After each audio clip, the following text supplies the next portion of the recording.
Hello, very good morning dear students. आज का जो हमारा टॉपिक है हिंदी का वो है शब्द। इससे पहले आपने वर्णों के बारे में पढ़ा, संज्ञा, सर्वनाम, विशेषण के बारे में पढ़ा। आज हम पढ़ते हैं शब्द। शब्द क्या होता है? देखो, शब्द होता है वर्णों के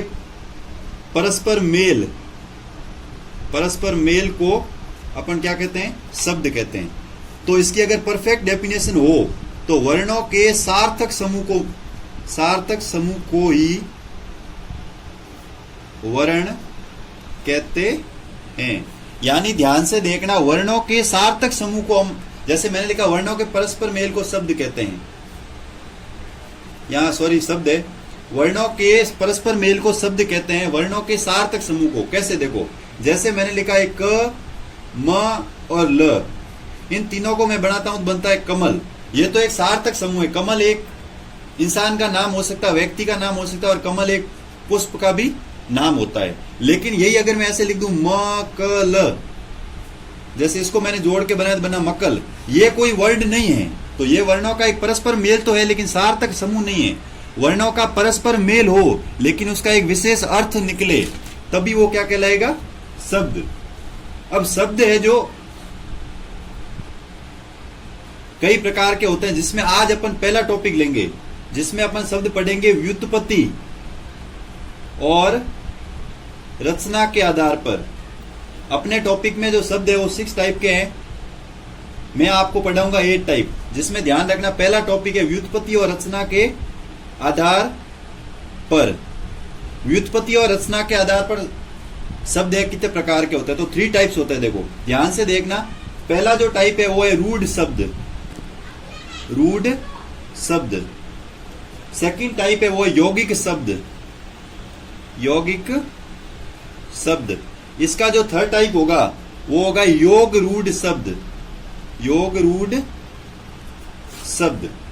ध्यान से देखना, व्युत्पत्ति और रचना के आधार पर शब्दों को हम 3 भागों में बांटते हैं। जो अपन शब्द पढ़ेंगे, जिसके अपन 8 या 6 जो भी पार्ट पढ़ेंगे, उसमें सबसे पहला जो होगा, आपके बुक में 6 पार्ट है, मैं उसमें टोटल 8 पार्ट पढ़ा दूंगा आपको। जिसमें पहला टॉपिक है व्युत्पत्ति और रचना के आधार पर शब्दों को हम 3 भागों में बांटते हैं। जो पहला है रूढ़ शब्द, दूसरा यौगिक शब्द, तीसरा योग रूढ़ शब्द। मैं सबसे पहले बता दूं, सबसे पहले जो अपन पढ़ेंगे वो पढ़ेंगे रूढ़ शब्द के बारे में। रूढ़ शब्द क्या होते हैं?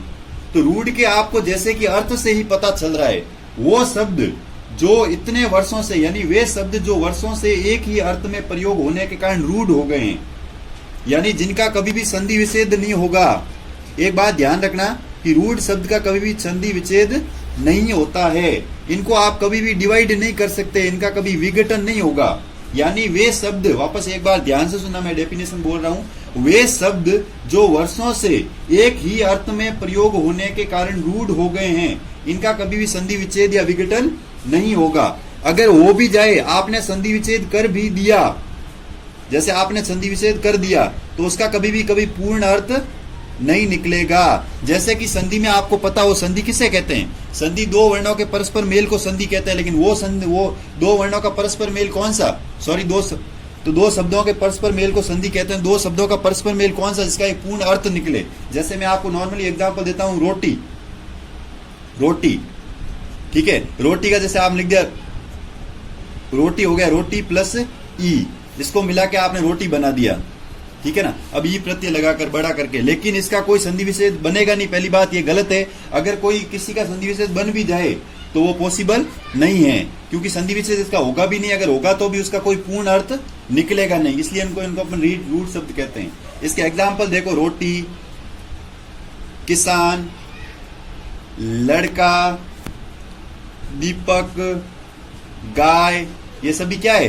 रूढ़ शब्द। वापस देखना एक बार परिभाषा ध्यान से, वे शब्द जो कई वर्षों से एक ही अर्थ में प्रयोग होने के कारण रूढ़ हो गए हैं। एक और विशेष बात जो इसमें ध्यान रखनी है आपको, वो मैं बता रहा हूं। विशेष बात, यानी इसमें जो विशेष है वो आपको ध्यान रखना है। इसमें विशेष ये है कि इन्हें एकार्थी शब्द कहते हैं। क्या कहते हैं? एकार्थी शब्द भी कहते हैं। इनको एकार्थी शब्द भी कहते हैं। क्यों कहते हैं एकार्थी शब्द? क्योंकि इनका एक ही अर्थ में प्रयोग किया जाता है। अगला जो अपना नेक्स्ट है वो यौगिक शब्द। जैसा कि आपको शब्द से स्पष्ट हो रहा है, यौगिक का मतलब होता है जोड़ना, 2 शब्दों का समूह। यानी वे शब्द, वापस ध्यान से इसकी डेफिनेशन सुनना, वे शब्द जो दो शब्दों से मिलकर बनते हैं, जिनको यौगिक, यौगिक का मतलब होता है दो शब्दों से मिलकर बनना, दो शब्दों से मिलकर बने, मिलकर बनना, वो क्या कहलाता है? यौगिक शब्द। यानी जो दो शब्दों से मिलकर बनकर, जिनका दोनों शब्दों का अलग अलग अर्थ होगा तथा अपने ही अर्थ में प्रयोग किए जाते हैं। यानी कहने का मतलब दो शब्द होंगे, पहली बात तो दो अलग अलग शब्द होंगे और दोनों शब्दों का अपना एक पर्सनल, अपना एक खुद का एक अर्थ निकलेगा और वो एक पूर्ण अर्थ होगा, उसी को हम क्या बोलेंगे? यौगिक अर्थ। जैसे मैं एग्जांपल दे रहा हूं, अभ्यर्थी, अभ्यर्थी, ध्यान से देखना, अभ्यर्थी को लैसे करते, इसका संधि विच्छेद करो आप, अभि प्लस अर्थी। यहां अभि का भी अपना एक पूर्ण अर्थ है और अर्थी का भी अपना एक पूर्ण अर्थ है। उसके बाद देखना जैसे होता है विद्यालय, विद्यालय में देखो विद्या प्लस आलय, यानी विद्या का भी एक पूर्ण अर्थ है, आलय भी एक पूर्ण अर्थ लेके बैठा है। यानी कि यौगिक शब्द वो होंगे जो दो या दो शब्दों से मिलकर बने होंगे और जिनका एक पूर्ण अर्थ निकलेगा, वही अपन उसको क्या बोलेंगे? यौगिक शब्द। अब ध्यान से देखना इसके एग्जाम्पल, जैसे मैंने लिखा अभ्यर्थी, अभ्यर्थी कैसे होता है? अभि प्लस अर्थी। फिर अगला देखो, अगला होता है विद्यालय, जैसे मैंने अभी आपको बताया विद्यालय, विद्या धन आलय। फिर अगला मैंने जैसे प्रत्यक्ष, प्रतिधन अक्ष, यानी प्रत्यक्ष। फिर है आपका अगला पर्यावरण, पर्यावरण, परिधन आवरण, परिधन आवरण। उसके बाद है अभयारण्य, अभयारण्य, इसका हो जाएगा अभय धन अरण्य। जैसे ये लिखा हो पर्यावरण, परि यानी चारों ओर, आवरण यानी चारों ओर का आवरण, अभय धन अरण्य, प्रति धन अक्ष। में जो विशेष बात आपको ध्यान रखनी, वो विशेष क्या है? देखो इसके अंदर कौन कौन से शब्द आएंगे। देखो इसके अंदर सारे संधि, समास, उपसर्ग, प्रत्यय के समस्त उदाहरण आएंगे, समस्त उदाहरण इसके अंदर आएंगे यौगिक शब्द। लेकिन एक चीज अपवाद का ध्यान रखना है, बहुव्रीहि समास, बहुव्रीहि समास, बहुव्रीहि समास, इसके अंदर बहुव्रीहि समास को छोड़कर सारे संधि, समास, उपसर्ग, प्रत्यय के समस्त उदाहरण है वो किसके अंदर आएंगे? यौगिक शब्द के अंदर। तो एक बार वापस देखना, वे शब्द जो दो शब्दों से मिलकर बनते हैं, अर्थात दोनों शब्दों का अलग अलग अर्थ होगा तथा वे अपने ही अर्थ में प्रयोग किए जाएंगे, उनको अपन बोलेंगे यौगिक शब्द। उसमें जैसे पहला एग्जाम, इसमें एक और चीज ध्यान रखने की, संधि है, समास है, उपसर्ग है, प्रत्यय, इनके समस्त उदाहरण क्या कहलाएंगे? यौगिक शब्द। और एक चीज इसमें ध्यान रखनी है, अपवाद, यानी बहुव्रीहि समास है वो कभी भी यौगिक शब्द नहीं होगा। अगर बहुव्रीहि समास यौगिक शब्द नहीं होगा तो वो क्या कहलाएगा? वो योग रूढ़ शब्द कहलाएगा, जो अपना अगला टॉपिक है। नेक्स्ट अपना जो लास्ट है वो योग रूढ़ शब्द, योग रूढ़ शब्द।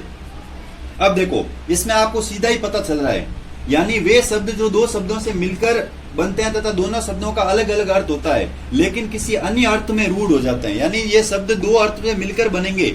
जैसे ही मैंने पहले ही आपको कहा था बहुव्रीहि समास, क्या बोला था मैंने? बहुव्रीहि समास, यानी बहुव्रीहि समास के सारे उदाहरण, सारे एग्जाम्पल इसके अंदर आएंगे। जैसे मैंने एक एग्जाम्पल लिखा है, ध्यान से देखना, पिताम्बर, पिताम्बर का क्या होता है? पित्त धन अंबर, पिताम्बर का क्या होगा? पित्त धन अंबर। पित्त का मतलब होता है पीले, अंबर होता है वस्त्र, पीले हैं वस्त्र जिसके, यानी इसका हो जाएगा पीले हैं वस्त्र जिसके। पीले वस्त्र किसके हैं? या तो वो होता है कृष्ण या होता है विष्णु। तो यहां लिखा हुआ तो है पिताम्बर, पिताम्बर का अर्थ तो क्या होगा? पित्त धन अंबर, यानी पीले वस्त्र, पीले हैं वस्त्र जिसके। तो ये किसी अन्य अर्थ में रूढ़ हो रहा है। पीताम्बर का मतलब, पीत का मतलब पीला होगा, अंबर का मतलब वस्त्र होगा, लेकिन ये किसी अन्य अर्थ में रूढ़ हो रहे हैं। किसके अर्थ में रूढ़ हो रहे हैं? कृष्ण और विष्णु के अर्थ, यानी किसी अन्य अर्थ में रूढ़ हो जाए उनको अपन योग रूढ़ बोलेंगे। मतलब दो शब्दों का मिलन तो होगा, उनका योग तो होगा, लेकिन वो किसी अन्य तीसरे अर्थ में रूढ़ हो जाएंगे, इसलिए इनको अपन क्या बोलेंगे? योग रूढ़ शब्द। ध्यान देना, अगला एग्जाम्पल लिख रहा हूं मैं, गुडाकेश, गुडाकेश, गुडाकेश का क्या होगा? देखो, गुडा का धन ईश, गुड़ा का धन ईश। गुड़ा का बोलते हैं नींद, नींद को, और ईश बोलते हैं ईश्वर को। यानी नींद का है ईश्वर जो, नींद का है ईश्वर जो। नींद का ईश्वर किसको कहते हैं? नींद का है ईश्वर जो, या तो कहते हैं अर्जुन और या बोलते हैं शिव को। यानी नींद का है ईश्वर जो, अर्जुन और शिव। यानी ये किसी, देखो गुड़ाका का मतलब नींद होता है, ईश का मतलब ईश्वर होता है, लेकिन ये किसी तीसरे के अर्थ में रूढ़ हो गया है। किसके अर्थ में रूढ़ हो गए? यहाँ अर्जुन या शिव के अर्थ में रूढ़ हो जाएगा, इसलिए हम इसको बोलेंगे योग रूढ़ शब्द। एक आखिरी उदाहरण से हम एक बार फिर इसको समझते हैं। लंबोदर, लंबोदर यानी लंबा प्लस उदर, लंबा प्लस उदर। लंबा, देखो लंबा है उदर जिसका, उदर का मतलब होता है पेट, लंबा है उदर जिसका।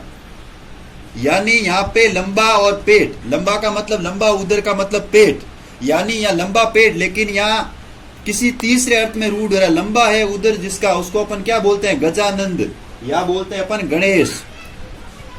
यानी लंबा है उदर जिसका, वो कौन है? गजानंद या गणेश। यानी जो लंबोदर शब्द है वो या किसी अन्य शब्द, ये जो लंबा और उदर किसी अन्य तीसरे शब्द में रूढ़ हो रहे हैं, जिसको अपन बोलते हैं गणेश। आज के लिए बस इतना ही, आगे की सभा आगे करेंगे। धन्यवाद, जय हिंद।